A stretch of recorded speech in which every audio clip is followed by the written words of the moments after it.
चलो अभी अपने दांत दिखाओ मुझे। मुंह खोलो और खोलो। हाँ वेरी गुड। चलो अब सो जाओ। जाओ गो। Yes yes sir.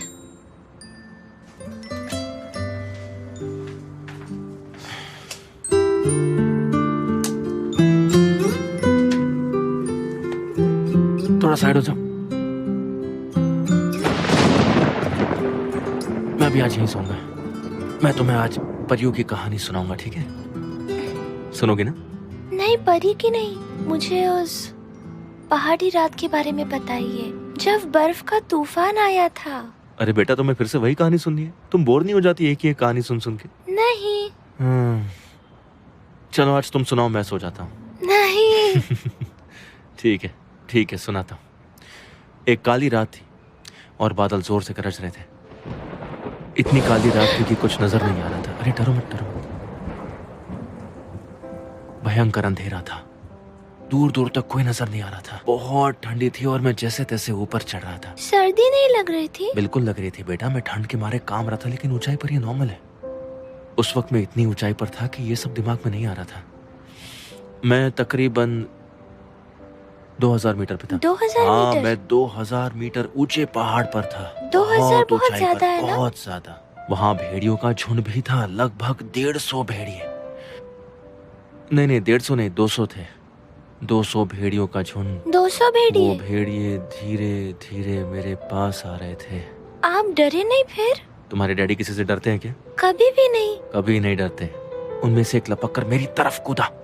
वो बहुत बड़ा था, बहुत स्ट्रांग था, लेकिन मैं डरा नहीं बिल्कुल। वो भेड़िए मेरी तरफ देख रहे थे और मैं उनकी तरफ देख रहा था। मैं उसकी तरफ दौड़ रहा था, वो मेरी तरफ दौड़ रहा था। मैं उसकी तरफ, वो मेरी तरफ। पता है फिर क्या हुआ? मैंने खुद से कहा, अरे ये तो भेड़िया है, और वो मेरी तरफ बढ़ रहा था। जब वो मेरे पास आया, उसने मुझे देखा तो वो नीचे गिर गया। फिर पता है उसने आगे क्या किया? उसने अपना पंजा ऐसे झटके से उठाया और हार मान लिया। मुझसे कहा मैं हार गया। फिर पता है मैंने उसके साथ क्या किया? मैंने उसे इस तरह से गुदगुदी की। स्टार्ट अच्छी थी लेकिन एंडिंग फनी थी। हाँ बेटा, कभी कभी ऐसा होता है। स्टार्ट एक्साइटिंग होती है लेकिन एंड फनी हो जाता है। मुझे जानना है ये पैकेट यहाँ कौन लेकर आया था? बिगर! मिस्टर तिमुर वो कुरियर से आया था। ना हेलमेट उतारी, ना बाइक पर कोई नंबर प्लेट था। ये सब क्या बेवकूफी है? ऐसे ही कोई भी हेलमेट पहनकर पैकेट छोड़कर चला जाएगा, और हम तुम पर अपनी जिंदगी के लिए भरोसा करते हैं। बिगर, सबको अभी के अभी निकाल दो और कोई ढंग के आदमी लेकर आओ। मिस्टर तिमुर, मेरी टीम की तरफ से मैं आपसे माफी मांगता हूँ। क्या माफ कर दूं मैं तुम्हें? क्या कहा, जरा फिर से कहो। हाँ? माफ कर दीजिए। अगर कोई चाहे तो मेरे घर में बम लगाकर मेरा घर उड़ा सकता है, और तुम क्या कर लोगे? सिर्फ माफी मांगोगे? तो तुम लोगों का क्या फायदा? आप सही हैं मिस्टर तिमुर, ये गलती माफी के काबिल नहीं है। लेकिन आज मिसेस यास्मीन का बर्थडे था। जब उनके लिए गिफ्ट आया तो उन्हें जरा भी शक नहीं हुआ। लेकिन हम अभी से चौकन्ना। तुम अभी भी एक्सक्यूजेस दे रहे हो। मुझे बातें नहीं, काम चाहिए। कल सुबह मैं डोरमैन को बदल दूंगा और सिक्योरिटी भी बढ़ा दूंगा। मिस्टर तैमूर, क्या हुआ? जैसे ही आपका मैसेज मिल...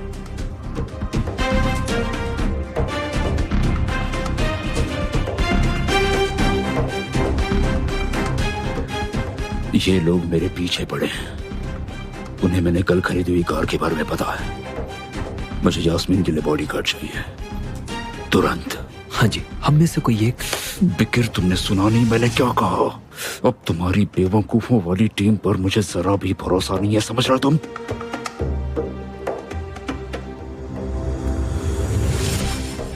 कोई ऐसा आदमी जो समझदार हो, इस काम में एक्सपीरियंस्ड हो, जो जरूरत पड़ने पर आंख झपकने से पहले किसी को भी मार डाले।